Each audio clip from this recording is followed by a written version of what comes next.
Hello, and welcome to my YouTube channel, Reading Little Blue Books Out Loud While Stoned. Today, we're going to start Little Blue Book number 1141, and it is titled The Reformation and the Protestant Reaction, written by Joseph McCabe, and I believe it was copyrighted 1920-something. A lot of these, 1926. This one actually has a copyright date. 1926 was this copyrighted, edited by E. Hadelman Julius, Little Blue Book number 1141. And our chapter contents for this one is The Disgust of Christendom. Chapter 2, Why the Reformation Succeeded.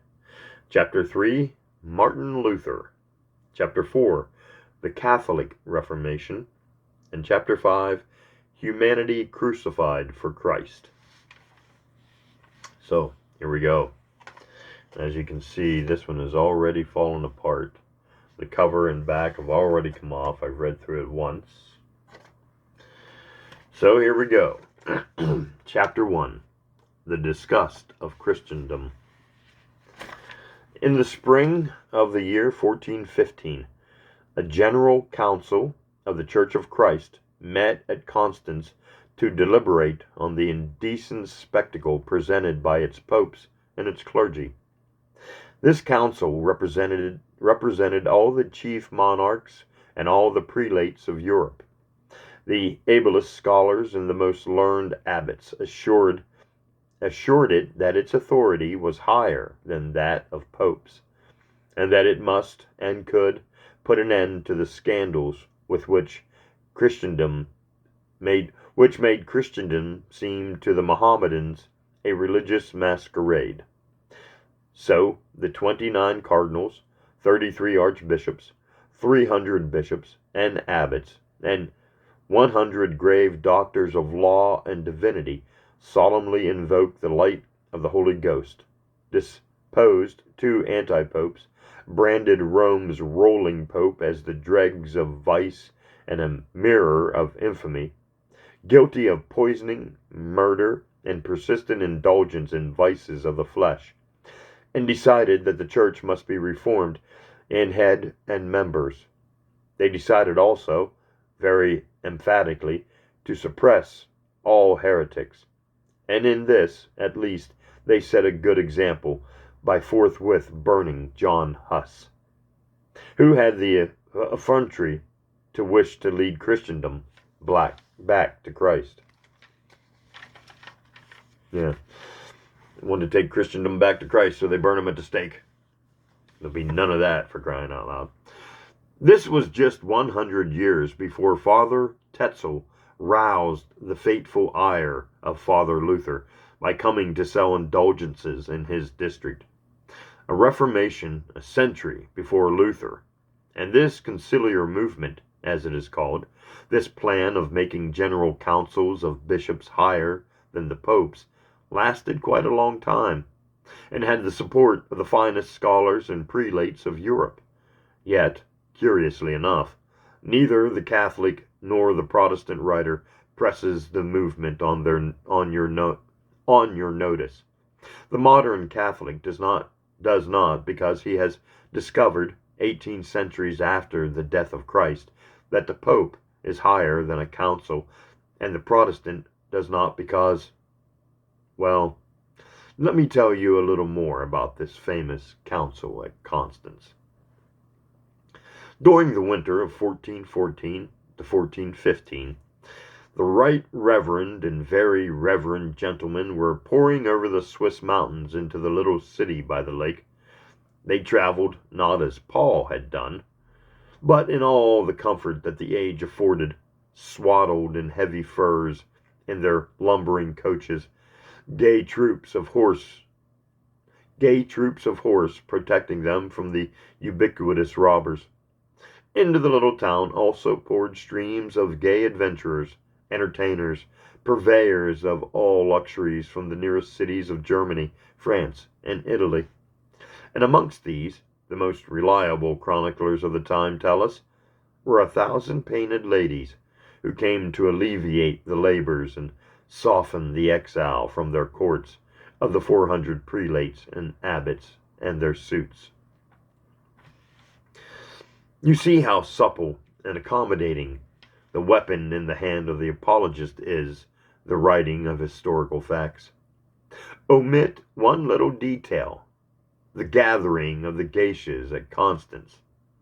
It is surely not a material part of the story of the council, and you have an edifying account of Christendom striving to purge itself of its wantons. Tell that detail, and the Reform Council begins to need a little further elucidation.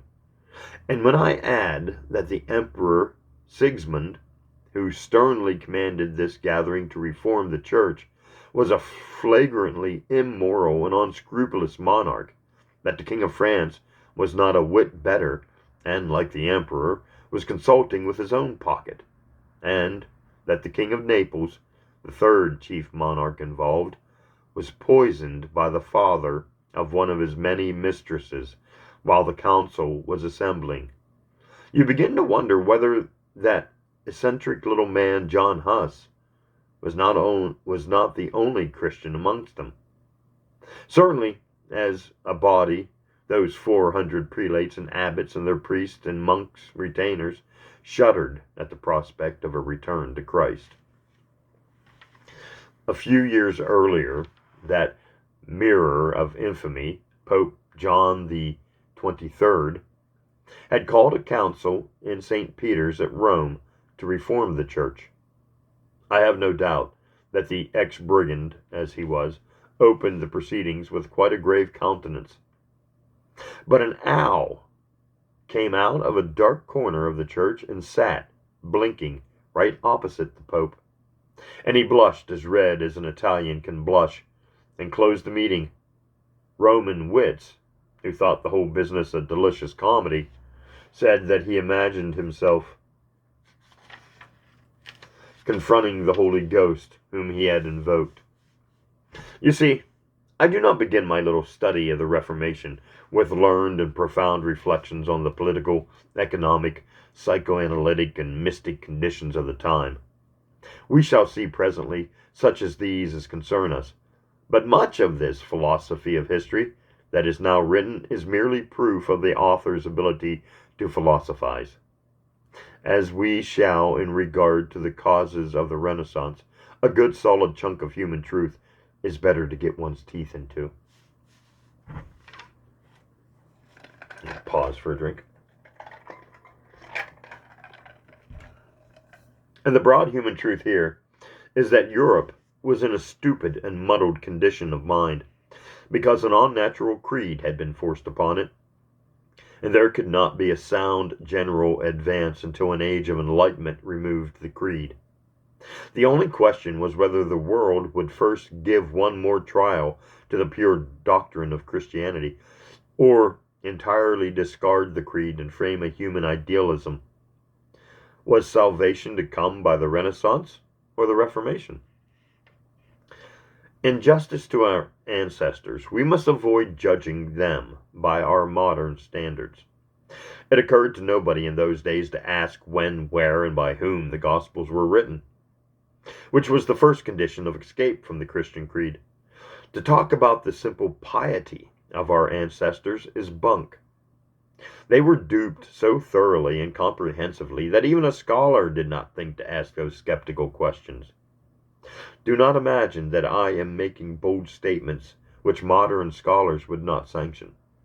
It is merely the words I use that they would not sanction. And these little blue books are written for people who prefer a lie to be called a lie instead of a terminological inexactitude. Terminological inexactitude. Most of the more learned theological authorities on the Gospels now say that words are put into the mouth of Jesus, which Jesus certainly never uttered. All but Catholic scholars say this of the profoundly important supposed saying to Peter, "On this rock I will build my church." And even learned Catholic scholars say say it of the almost equally important command to baptize in the name of the Trinity.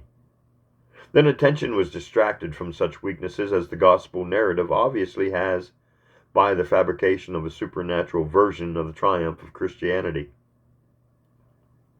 A number of further forgeries established the Pope's royal dignity, and a vast number of falsified or forged decrees of councils proved his spiritual supremacy.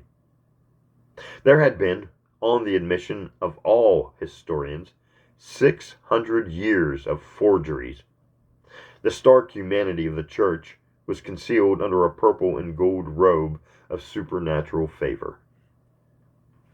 In the circumstances, it is remarkable how much radical anti-Christian heresy there was before the revival of learning. It has taken several books to describe this, and I must not attempt even to summarize it here. It is enough to recall that, to our positive knowledge, hundreds of thousands of men and women were killed for revolt against the rolling creed between 1200 and 1500 AD.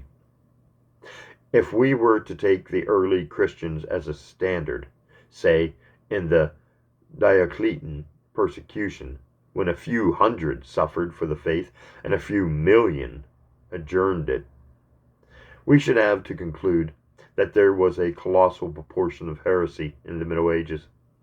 Remember that the total population of Europe in those days was only about 30 million. Life was so ghastly, so ruthlessly devastated by disease and violence, that although men and women bred like rabbits, the population was almost stationary. However, let us be liberal and grant the apologist that the medieval heretics were much more faithful than the early Christians.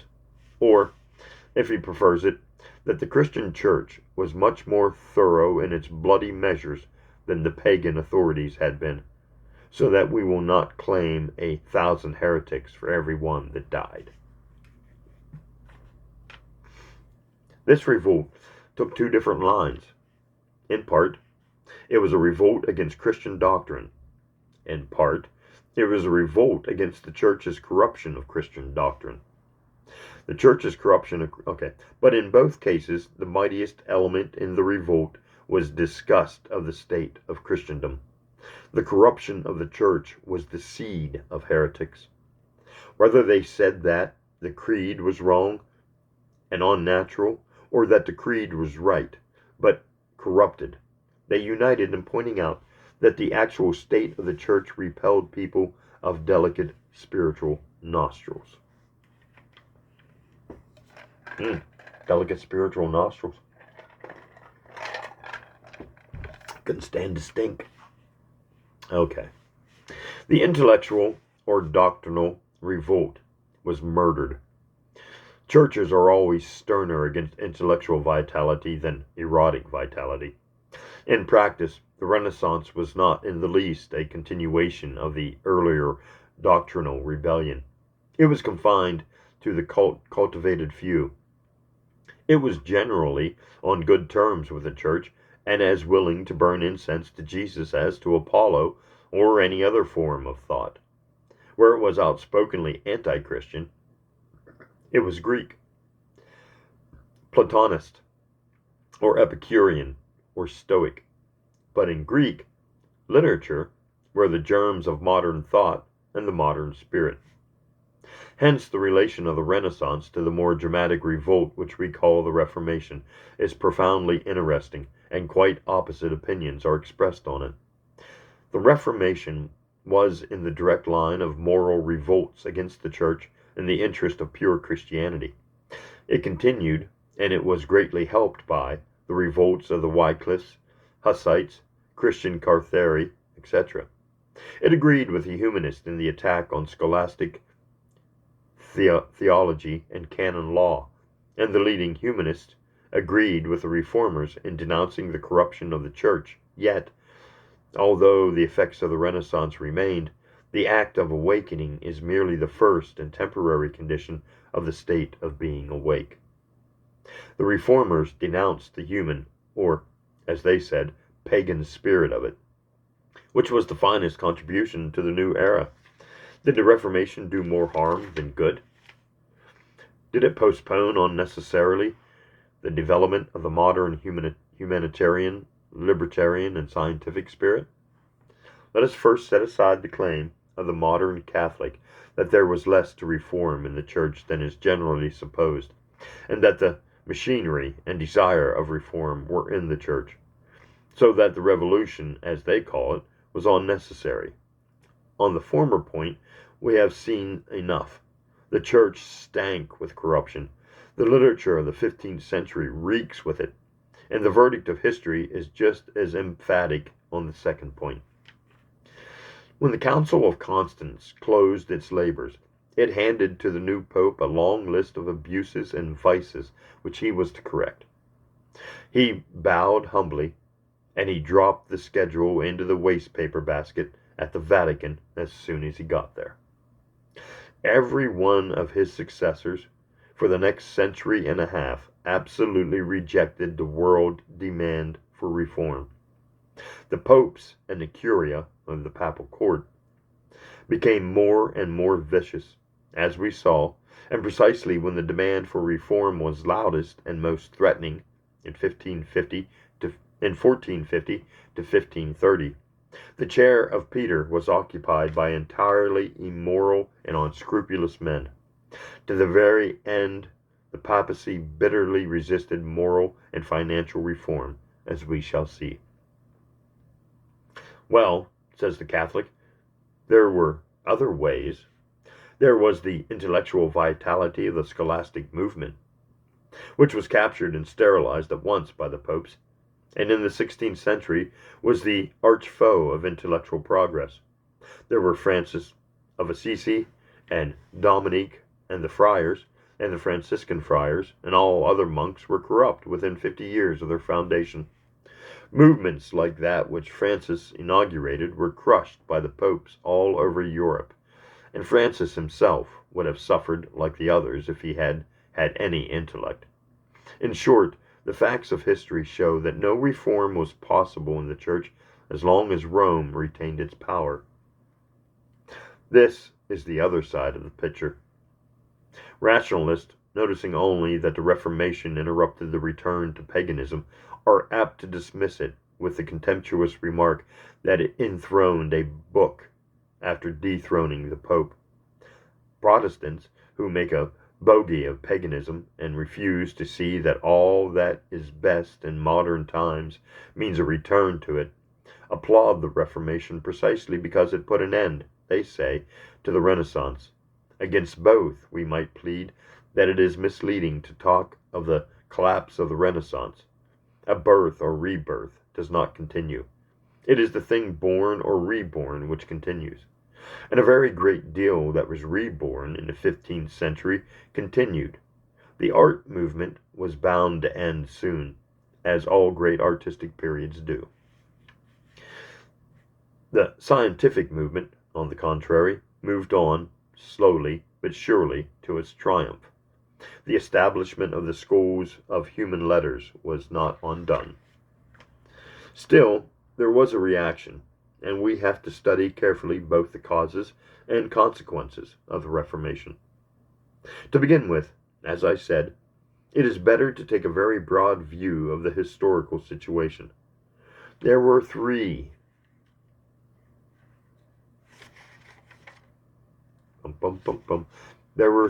rebellions in Europe. One against the doctrines of Christianity, one against its ethic, and one against the corrupt hierarchy of the Church. The first had little chance of success in the 16th century. 90% of the people were illiterate and could barely understand skepticism. Erasmus and the humanists trusted to see superstition die a natural death as knowledge grew.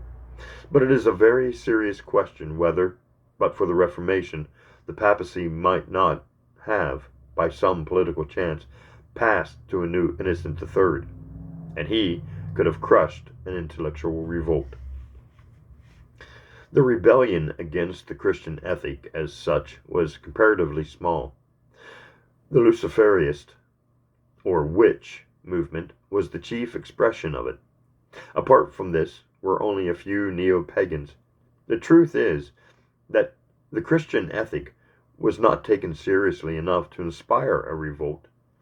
The fire insurance arguments of the church were so complete and generous that people used hell as a comfortable swear word. We still do. The essential condition of a successful revolt was to have a powerful organization to oppose to the church's organization. Isolated rebels, or small bodies of rebels, were simply butchered. Any experience of the Albigensians,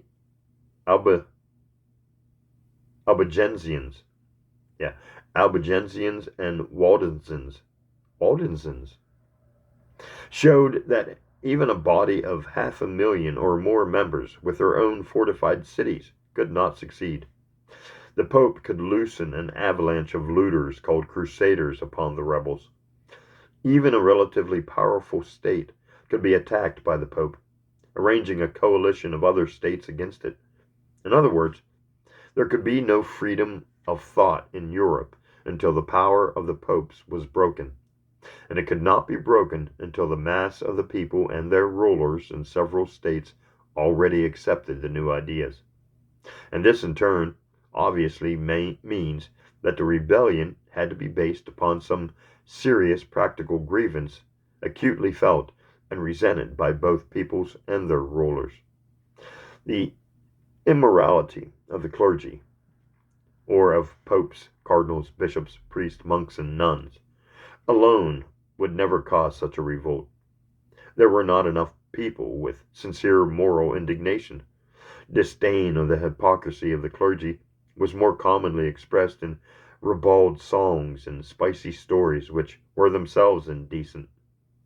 The disgust of Christendom, which was to be the driving force of any successful revolt, had to be excited primarily by something more important than the amours of popes and nuns.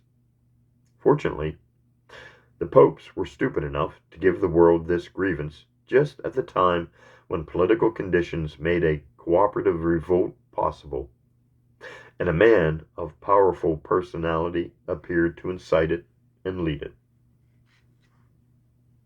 And that is the end of chapter 1.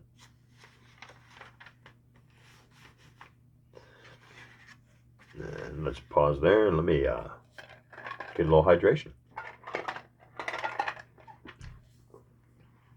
Okay. We'll begin chapter 2. Chapter 2. Why the Reformation succeeded. To the Protestant, the Reformation is from the first a sublime revolt against the moral corruption, usurped authority, and un-Christian teaching of the Roman clergy. But it is an acknowledged fact that, although Luther was at Rome in 1510 and saw with his own eyes the corrupt condition of the curia and the clergy, he remained silent for years, and it is equally clear that in the early years of his struggle he had not the least idea of the doctrinal challenge which he afterwards formulated. Modern historians therefore speak of the Reformation as a political and religious event. I have several times referred to the incautious tendency of some of our historical writers to show their liberality by admitting some of the contentions of the Catholic writers. Naturally, no subject in the whole range of controversy has brought out so strongly the ingenuity and sophisticy of Catholic writers as the Reformation, yet voluminous, unscrupulous historians like Denfley, Greiser, and Jansen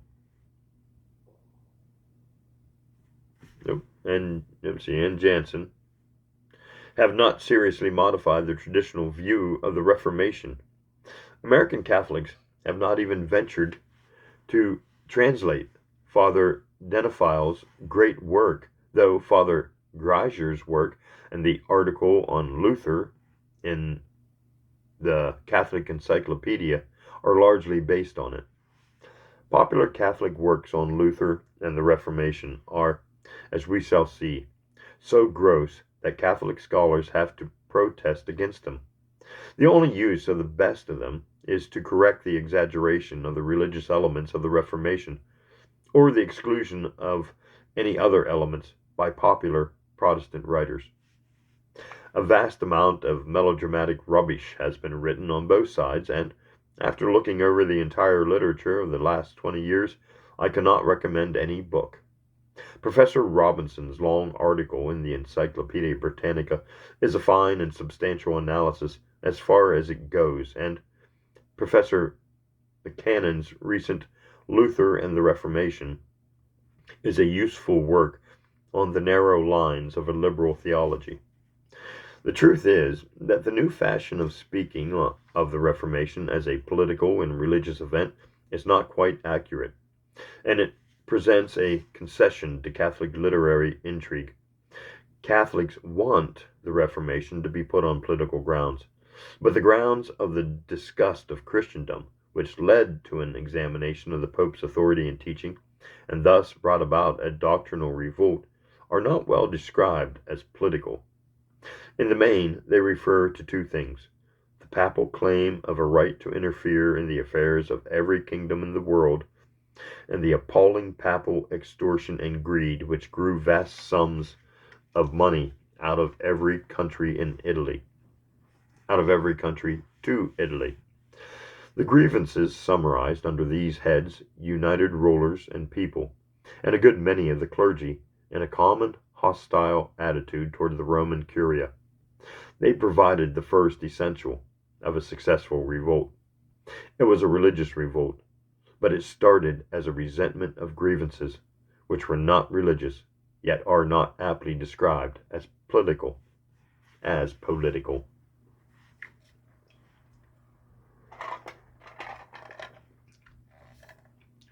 This whole history of the 3 centuries preceding the Reformation is, as every student knows, filled with the quarrels of the popes with various monarchs. During the whole 13th century, Italy was rent in halves and spattered with blood by the quarrel of the Giuseppes and Ghibellines, which means mainly partisans of the Pope or the Emperor. In fact, the well-known picture of the Emperor Henry IV doing penance at Canossa in the year 1076 shows the arrogance of the popes far earlier. Gregory VII, the Pope of the time, claimed to depose monarchs, hand out crowns, and use armies as he thought fit. His principle was, if the see of the blessed Peter decides and judges heavenly and spiritual things, how much more shall it judge things earthly and secular? Innocent III, the next most powerful of the popes, had exactly the same ruling principle. Europe was to them a kind of United States, and the Pope was president without a Congress to check him. This arrogant attitude had its foundations in the barbaric days of Europe, when the half-civilized Teuton monarchs had a superstitious awe of the papacy, and the popes could fabricate documents with impunity. Charlemagne's father, Pippin, was a mere usurper, but when the Pope had heard of his intention, he consulted the Pope as to the morality of it. He ordered Pippin to seize the throne, and popes afterwards claimed that this made France a fief, or feudal dependency of Rome. It was a pope, moreover, who created Charlemagne's Roman Empire, after duping him with 2 of the most shameless forgeries in history. Then, in 858, came Nicholas I, in whose reign the most comprehensive and profitable of all the forgeries, the false decretals appeared, who expressly described himself as prince over all the earth, and claimed that all kings received their swords, the symbol of their power, from the Pope. There is an exaltation almost amounting to insanity in the letters of Nicholas, Gregory, and Innocent, and the forged decretals decretals, to which Gregory VII added other forgeries, gave chapter and verse for every act of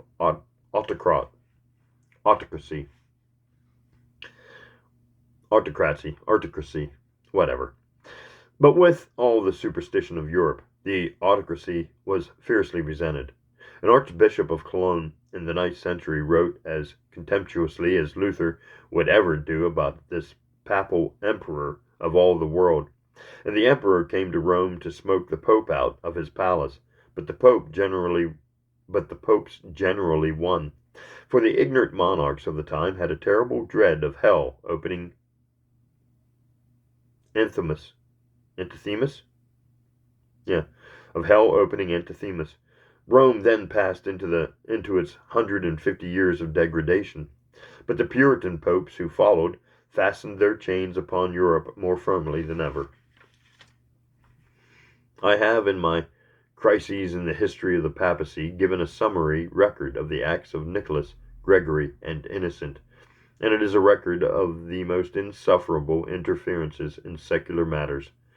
Many historians do not realize this, and speak as if such matters as investitures were the chief grounds of quarrel.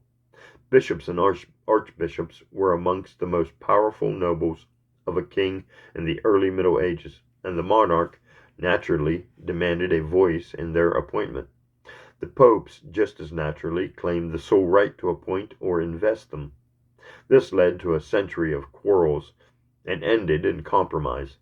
The exemption to the clergy from taxation was an even greater cause of friction and annoyance.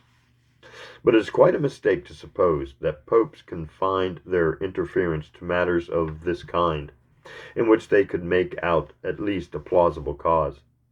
The words of Gregory VII, which I have translated from one of his letters, means that there is no single earthly and secular thing on which they may not dictate if they think fit. The claim was strengthened by making countries fiefs of the Holy See, and this was by a series of often sordid maneuvers.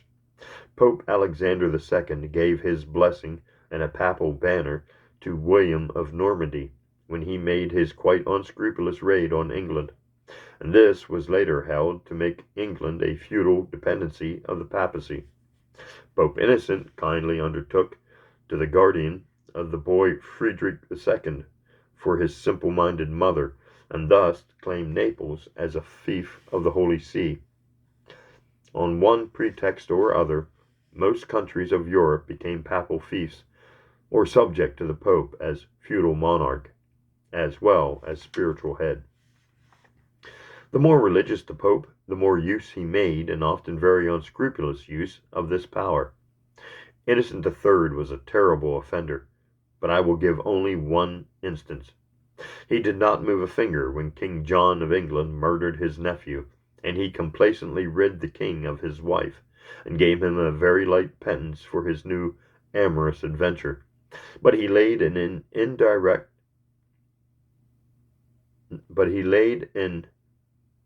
interdict on England when John resented his forcing Stephen Langton as Archbishop of Canterbury. He deposed the king expressly as his feudal monarch, and invited Philip of France to cross the Channel and lay waste the country. When John submitted, the Pope exacted a solemn recognition of England's feudal dependency on Rome, and then, as feudal monarch, excommunicated the barons for forcing the king to sign the Magna Carta. When the barons offered the crown to the son of the French king, Innocent excommunicated the king. His interference in Germany was just as galling and even more unscrupulous. Now the various European monarchs had become much more powerful and less docile by the 16th century. A very significant change in the history of Europe, which is not significantly noticed, is that the advisors of kings were now largely lay lawyers and nobles instead of prelates. The Pope had to treat with them as one monarch with another and forget all the talk about fiefs. But a glance at the activity of Leo X, the Pope of Luther's day, will show how irritating the papal claims still were. And I think that's where we'll stop for today's reading. Yep, that's where we'll stop. Thanks for listening, and join me in part 2 of Little Blue Book number 1141, titled The Reformation and the Protestant Reaction, written by Joseph McCabe, copyright 1926. Thanks for listening, and join me in part 2.